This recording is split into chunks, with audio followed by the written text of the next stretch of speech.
સુરતમાં હત્યાના પ્રયાસના આરોપીની ધરપકડ. લાલગેટ પોલીસે રામપુરા વિસ્તારમાં જીવલેણ હુમલો કરનાર ફરાર આરોપીની ગુપ્ત માહિતીના આધારે ગણેશ પાઉંભાજી પાસેથી ધરપકડ કરી ઘટનાસ્થળે રિકન્સ્ટ્રક્શન કરી આરોપીની શાન ઠેકાણે લાવી છે.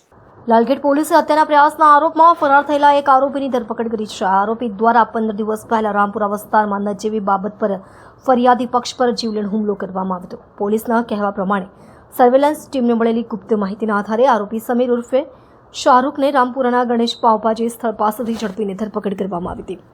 ધરપકડ બાદ પોલીસે આરોપીને ઘટનાસ્થળે લઈ જઈ રિકન્સ્ટ્રક્શન કરી આરોપીની શાન ઠેકાણે લાવી અને તેણે પોતાના કૃત્ય માટે માફી માંગી. પોલીસે આરોપીની વિરુદ્ધ કાયદેસરની કાર્યવાહી હાથ ધરી છે.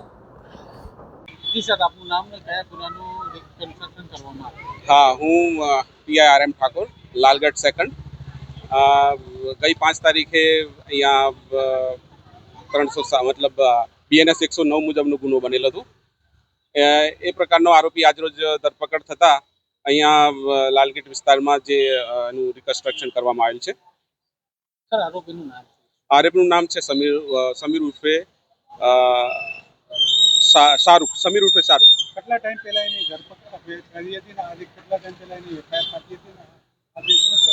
નહીં, લગભગ છેલ્લા 15 દિવસથી આ એબ્સકોન્ડર હતો, નાસ્તો કરતો હતો અને આજ રોજ એની ધરપકડ કરી અને અહીંયા એનું રિકન્સ્ટ્રક્શન કરવામાં આવ્યું. બીજા આરોપીને શું મેસેજ આપો તમારા હિસાબે? આરોપીઓ માટે તો જો અહીંયા જો પોલીસનું કામ કરશે, બરાબર છે, અને આવા ગંભીર પ્રકારના આરોપીઓને તો કોઈ પણ રીતે છોડવામાં આવશે નહીં, ચલાવી લેવામાં આવશે નહીં, બરાબર છે.